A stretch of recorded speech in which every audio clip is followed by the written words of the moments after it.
It's a good afternoon. We're at the last of the presentation. I'm hoping that you can work with me in my reflection of being a Nano-Link technology coach.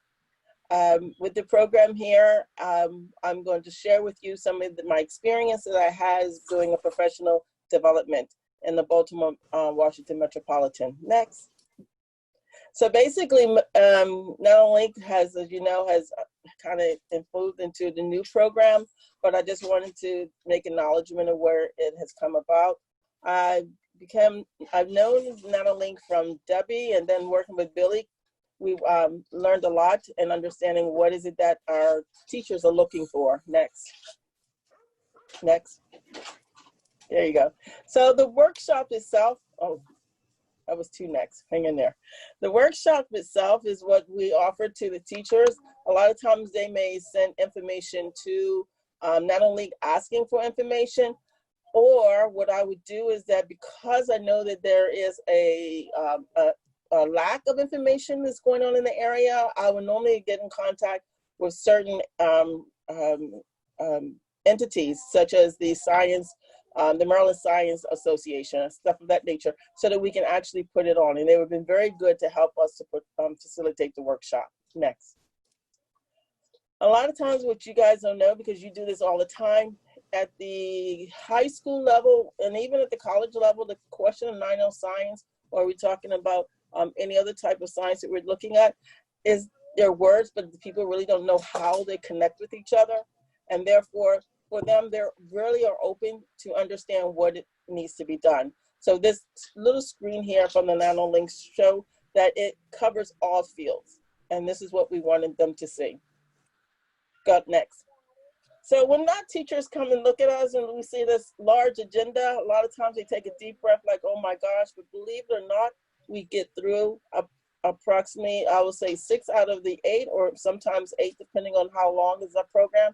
But the thing about this is that they're not sitting down. It is truly, truly hands-on. And that is what those teachers are looking for. They want to be thought of as the students, so they know how to teach their students, whether it is virtual, which we know is coming up, in the next 5-6 months, or if it's going to be hands in hands. Next. Here are my teachers. So therefore, notice what I loved about this is that, unfortunately, what we have to be honest is that the budgets are going to be hurting in many of the school districts. So therefore, anything that you have for them to do, it should be inexpensive so that it is not such of a problem on the budget in itself. So these are my teachers here. And with these two teachers, my first one here on the far left, she was from, now I'm in Baltimore. She came from Eastern Shore. So notice this. She actually drove about 4 hours to get this information so that she can take it back down to her district to show the information around. So teachers are really looking for some real good quality hands-on type of activities. Next. Simple things, if you may see, the scientific method. That is one of the biggest and very inexpensive topic that we had, but this self here is critical thinking. So you have to think about what is it that the curriculum is looking for. For those of you who are going to be doing a curriculum version, you have to look at the standards and what is it that you can do to make it work for the different departments. Next. Simple instruments, as you say. This here could run not only in the science, but also in the mathematics. So therefore, what you do is you hit different types of fields, whether it is in the physics, chemistry, the mathematics, or even, believe it or not, the engineering. Continue, next. Sunscreen next. Notice that what I just did is just showing you simple experiments that you want to get for the kids. Something is not inexpensive, and the reason why the budget is a big problem. Okay, so that's the reality that they're going to be hitting for the next probably year or two. Okay, and you want to make also, what you also want to show is how is it related to the real world. Kids are going to raise their hands, whether it's virtually or in front of the students, so what am I using this for? And therefore, what you do is you try to give them examples of real life scenarios.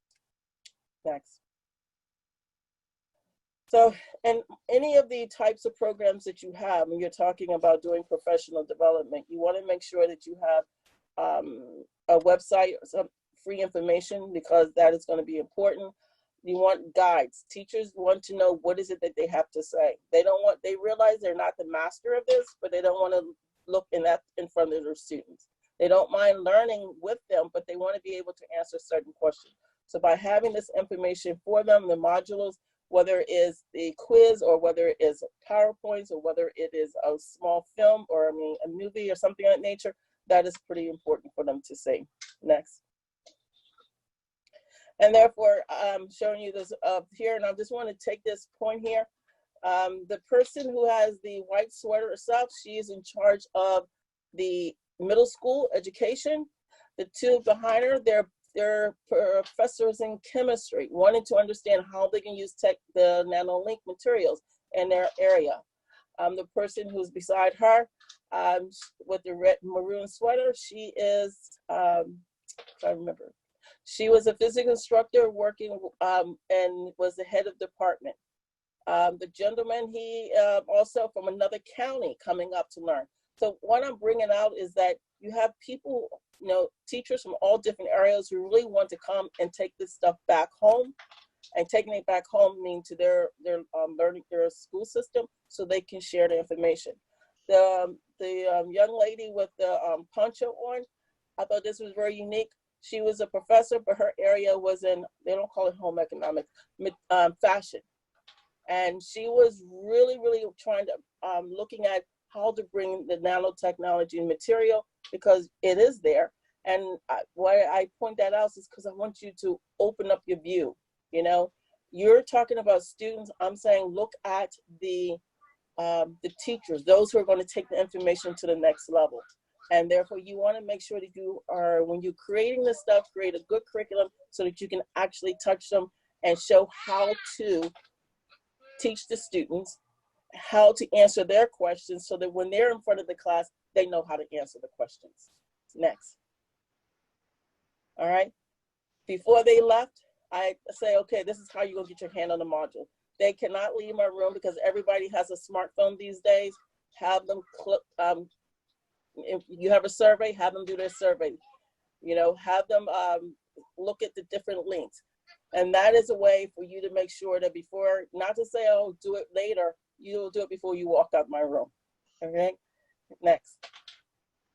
And I'd like to say thank you for letting me take the time to explain to you how professional development is very important, and that the education community, whether it's the elementary, the K through 12, even the college level, was really looking for you guys to bring this information to them. Thank you.